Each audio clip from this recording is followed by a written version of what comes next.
Hello students, अभी हम लोग इंडिफिनिट इंटीग्रेशन को डिस्कस कर रहे हैं और इंडिफिनिट इंटीग्रेशन में हमने दो इंटीग्रल को सेलेक्ट किया है और इंडिफिनिट इंटीग्रेशन में भी आप प्रीवियस लेक्चर वीडियो से कोरिलेट करेंगे तो अभी हम लोग बाय पार्ट्स मेथड स्टडी कर रहे हैं और बाय पार्ट्स मेथड के रिगार्डिंग हमने दो इंटीग्रल को सेलेक्ट किया है। और मजे की बात यह है कि फर्स्ट वाले इंटीग्रल को जब आप देखेंगे ना तो मालूम चलेगा कि आपने इसे ट्रांसफॉर्मेशन में भी पढ़ा था, आपने इसे सब्स्टिट्यूशन में भी पढ़ा था और फिर इसी क्वेश्चन को हमने बाय पार्ट्स में भी सिलेक्ट किया है। इट मींस इसे हम बाय पार्ट्स मेथड से भी पढ़ेंगे।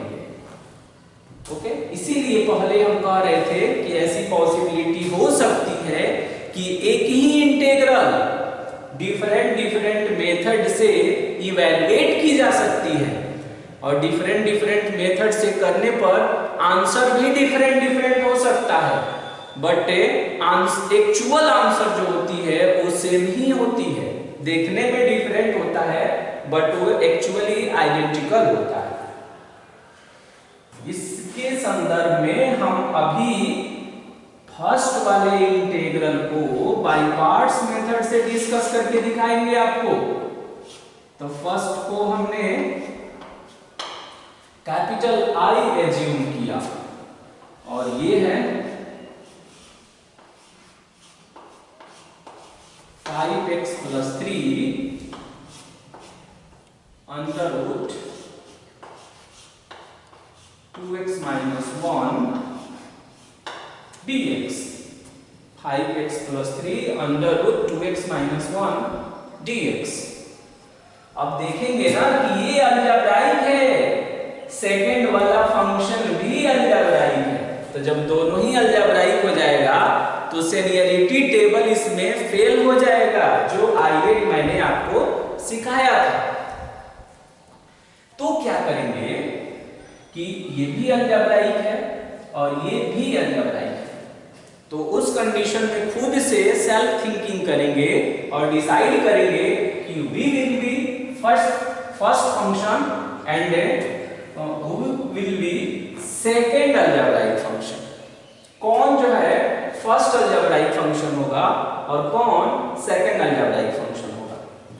तो अभी हम इसे ही, ये जो आप देख रहे हैं इसे हम फर्स्ट अलजेब्राइक फंक्शन कह रहे हैं और इसे हम सेकंड अलजेब्राइक फंक्शन कह रहे हैं। अब इस पर हम बाय पार्ट्स मेथड यूज करने वाले हैं।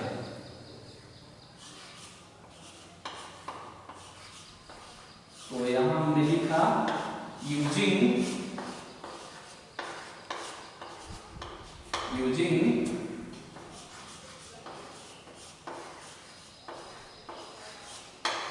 Bye parts method.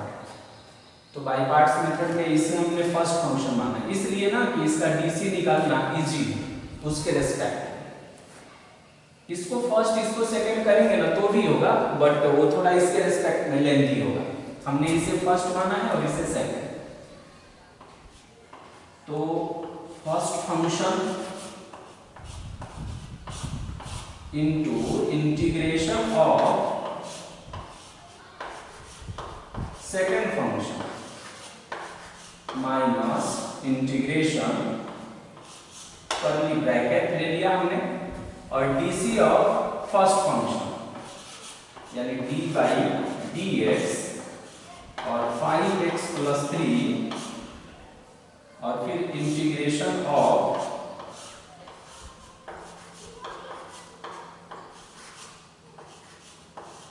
Second function और ये हो जाएगा dx हो जाएगा। ओके, हमने लिख दिया। अब इसे हम सिंप्लीफाई करेंगे तो ये होगा 5x + 3 और इसको इंटीग्रेट करेंगे तो रूट यहाँ लिखा हुआ है और इनसाइड में लीनियर है।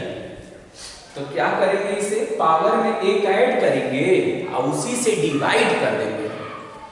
तो ये होगा 2x - 1 और पावर में जब 1 ऐड करेंगे तो ये आएगा 3/2 और 3/2 से आप डिवाइड कर दीजिए और x का कोफिशिएंट 2 है तो आपको 2 से डिवाइड करना पड़ेगा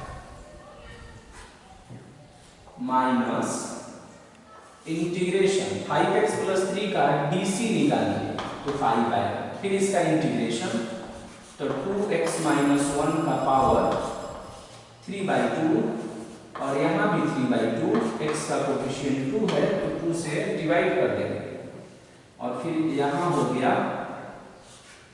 dx।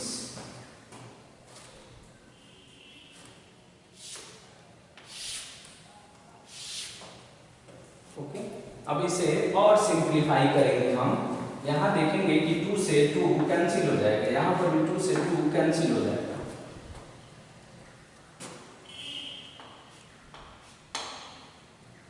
फिर ये होगा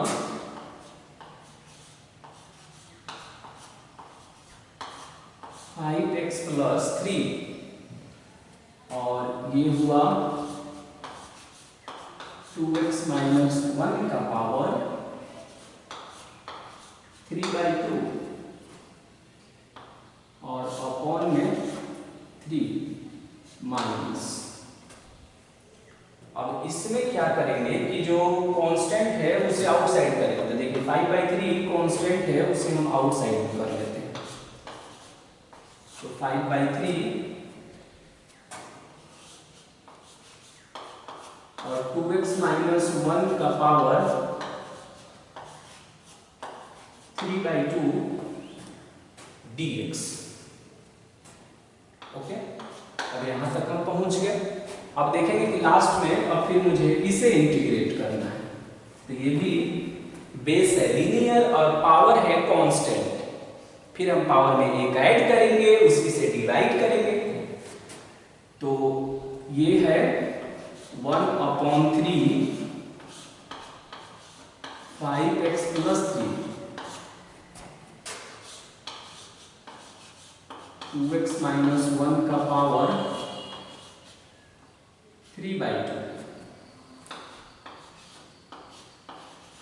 माइनस में 5/3 पावर में 1 ऐड कर दीजिए तो 2x - 1 का पावर 5/2 और उसी से डिवाइड कर दीजिए तो कितना हो जाएगा 5/2 और फिर x का कोफिशिएंट कितना है 2 है तो 2 से 2 कैंसिल हो गया और फिर 5 से 5 भी कैंसिल हो गया। अब देखिए कुछ कॉमन बन सकता है क्या, तो देखेंगे यहाँ 3 है, यहाँ भी 1/3 है, तो 1/3 का कॉमन बन सकता है। 2x - 1 का पावर 3/2 का भी कॉमन बन सकता है, क्योंकि यहाँ 3/2 है और यहाँ 5/2 है। तो क्या बचेगा यहाँ से 5x + 3 और माइनस 2x - 1 बचेगा। तो 1/3 2x - 1 का पावर 3/2 और ये 5x और माइनस में हो गया 2x तो हो जाएगा 3x 3 और ये प्लस में 1 तो ये हो जाएगा 4 और हो गया। तो कितनी अच्छी बात है ना कि एक ही इंटीग्रल को हम डिफरेंट वे से परफॉर्म कर पा रहे हैं। सेम क्वेश्चन को हमने ट्रांसफॉर्मेशन से किया, सब्स्टिट्यूशन से किया और अभी हम इसे बाय पार्ट्स से भी कर रहे हैं। ओके, अब हम सेकंड इंटीग्रल पे डिस्कस करेंगे। तो सेकंड इंटीग्रल को कैपिटल I हमने अज्यूम किया और ये है x है इनटू में sin 5x है और इनटू में cos 6x है और dx हो गया। ये x into sin 5x into में cos 6x dx। तो इसे जब हम देखेंगे तो मालूम चलेगा कि इंटीग्रेशन में 3 फंक्शन है और मैंने बताया था कि इंटीग्रेशन में बाय पार्ट्स का लिमिट है कि वो 2 फंक्शन पर ही ऑपरेट होता है और वो भी दोनों प्रोडक्ट में होना चाहिए। तो प्रोडक्ट में है ये तो सही है, बट यहाँ 3 फंक्शन है, एक x है, एक sin 5x है, एक cos 6x है। और बाई पार्ट्स को यूज करने के लिए मुझे सिर्फ 2 फंक्शन चाहिए प्रोडक्ट में। तो कुछ ऐसा करे यहाँ सिचुएशन कि ये 2 फंक्शन प्रोडक्ट में आ गए। इसके लिए एक हम आइडेंटिटी यूज करने वाले हैं अभी, और उस आइडेंटिटी को आप देखिए 2, और इसे ना हम अरेंज कर लेते हैं थोड़ा सा, इसमें बड़े वाले एंगल को पहले अरेंज कर लेते हैं, थोड़ा सा इसमें कुछ चेंजिंग करने वाले हैं, इससे सुटेबल हो जाता है। ऐसे उस तरह भी करेंगे तो कोई दिक्कत नहीं है। cos 6x है और इनटू में sin 5x है dx, डिक्रीजिंग ऑर्डर। इस 2 पार्ट हम इसको अभी इस पर अभी थिंकिंग कर रहे हैं, इसको कुछ हम ट्रांसफॉर्म करने वाले हैं।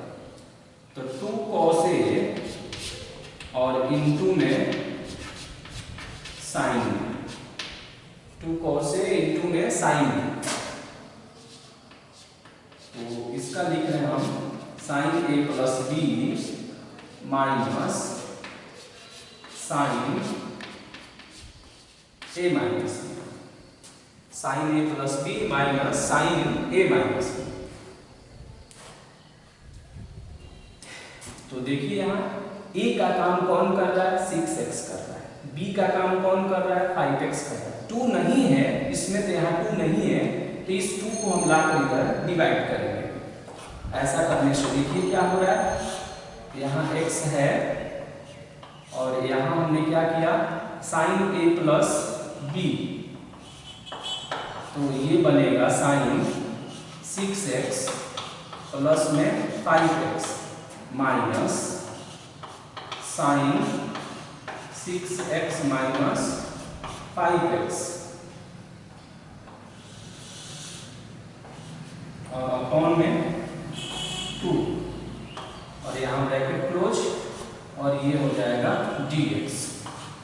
1/2 कांस्टेंट है, इसे हमने आउटसाइड में कर दिया।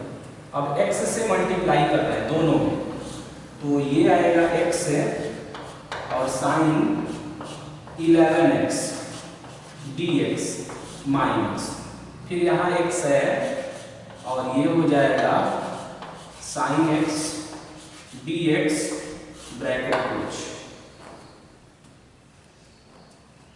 एक्चुअल में 6x और 5x 11x हो गया, x से हमने मल्टीप्लाई कर दिया और उधर से dx भी हम अटैच कर रहे हैं, क्योंकि मालूम है कि प्लस और माइनस पर ये जो इंटीग्रल है ये इंडिविजुअली ऑपरेट हो जाता है।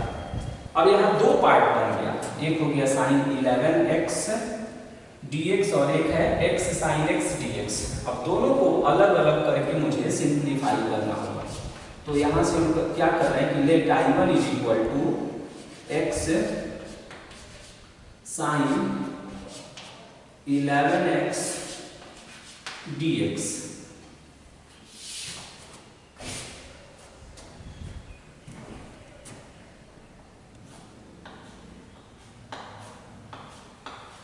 तो I1 इज इक्वल टू कितना हुआ, x into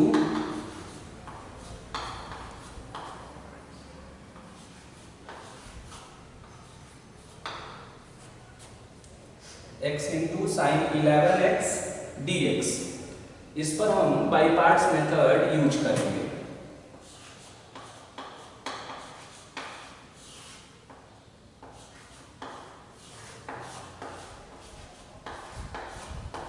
using by parts method. तो बाई पार्ट्स मेथड जब यूज करेंगे तो ये डिफाइन करना होता है कि कौन फर्स्ट फंक्शन है और कौन सेकंड फंक्शन है। तो अगर x को देखेंगे तो ये अलजेब्राइक है और साइन क्या है, ट्रिग्नोमेट्रिक है। तो आइलेट में अलजेब्राइक पहले आता है और ट्रिग्नोमेट्रिक बाद में आता है, यानी ये ऑलरेडी अरेंज्ड है। पहला अलजेब्राइक है और दूसरा ट्रिग्नोमेट्रिक है। तो अब हम बाई पार्ट्स इस पर यूज करेंगे। तो कितना होगा, x से sine 11x dx minus d upon dx, और यहाँ हो गया x और फिर sine 11x dx curly bracket close और फिर यहाँ dx। साइन का इंटीग्रेशन माइनस में cos x होता है और x का कोफिशिएंट है 11, तो 11 से डिवाइड कर दीजिए। माइनस x का dc 1 और साइन का इंटीग्रेशन फिर हो जाएगा माइनस में cos 11x अपॉन में 11 dx। तो ये आएगा माइनस में x cos 11x और अपॉन में 11 और ये माइनस प्लस हो जाएगा और 1 अपॉन 11 और ये हो जाएगा cos 11x dx।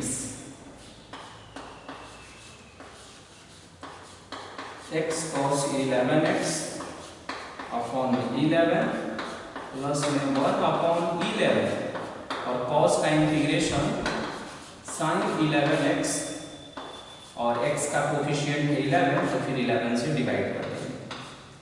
अब ये हो गया माइनस में x है cos 11x और अपॉन में 11 प्लस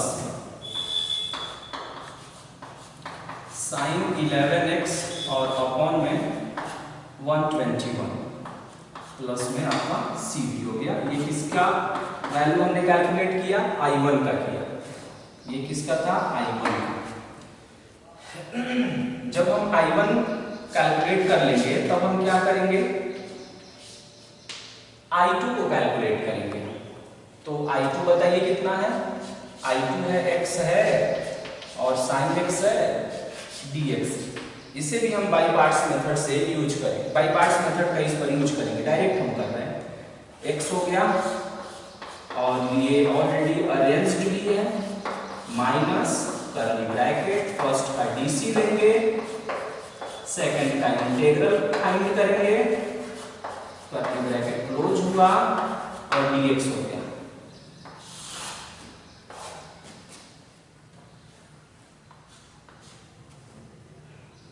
फिर हो गया x हो गया और साइन का इंटीग्रेशन निकालिए तो माइनस में cos x होगा, फिर माइनस x का dc 1 हुआ, फिर साइन का इंटीग्रेशन माइनस में cos x हो गया और फिर यहाँ हो जाएगा dx। इसे अरेंज करेंगे तो माइनस में x cos x और plus cos x dx minus में x cos x, cos का इंटीग्रेशन फिर हो जाएगा sin x प्लस में आपका c और ये किसको हमने कैलकुलेट किया? ये कैलकुलेट किया I2 को हमने। तो I1 भी कैलकुलेट कर लिया हमने, I2 भी कैलकुलेट कर लिया। अब हम इंटीग्रल पर आएंगे तो मुझे कैपिटल I कैलकुलेट करना था। यहाँ 1/2 था बाहर में 1/2 और इनसाइड में फर्स्ट पार्ट को I1 और सेकंड पार्ट को I2 माना। तो 1/2 I1 की वैल्यू माइनस में x cos 11x अपॉन में 11 प्लस में sin 11x अपॉन में 121 माइनस और फिर है I2 का है माइनस में x cos x प्लस में sin x और ब्रैकेट क्लोज करके और एक कांस्टेंट ऑफ इंटीग्रेशन किए थे देते हैं। अब हो गया ये, बस अब लास्ट अरेंज कर रहे हैं इसे। तो माइनस में x cos 11x अपॉन में 11 और sin 11x अपॉन में 121 माइनस से मल्टीप्लाई करेंगे तो प्लस में आएगा x cos x और माइनस में sin x ब्रैकेट क्लोज और प्लस में k हो गया। हमने सेकंड इंटीग्रल को भी इवैल्यूएट कर लिया। तो इस सेशन का फाइनल आउटकम मेरा क्या रहा कि अगर हम ये लीनियर है और रूट में भी लीनियर है तो उसे हम ट्रांसफॉर्मेशन, सब्स्टिट्यूशन और as well as by parts method से भी कर सकते हैं। सेकंड हमने क्या देखा कि x sin 5x into cos x है और इसका मतलब ये हुआ कि प्रोडक्ट में 3 फंक्शन रहेगा, फिर भी बाय पार्ट्स यूज हो सकता है। उसको ट्रांसफॉर्म करके कुछ ऐसी सिचुएशन बनानी होगी कि 2 फंक्शन वहां क्रिएट हो जाए। तो आप देखेंगे कि हमने इसके लिए एक आइडेंटिटी यूज किया और वो आइडेंटिटी से जो है 2 फंक्शन में ब्रेक कर दिया। हाँ, इससे ये हुआ कि 2 इंटीग्रल बन गया, दोनों को मैंने अलग अलग कैलकुलेट किया और फाइनल लाकर उसको पुट कर दिया। तो ऐसे क्वेश्चनों को भी हम बाय पार्ट्स मेथड से कर सकते हैं। ओके, तो ये सब अभी हम बाय पार्ट्स मेथड का एप्लीकेशन देख रहे हैं। मीन्स ये कि बाय पार्ट्स मेथड का यूज करके हम कैसे इंटीग्रल को इवैल्यूएट करें।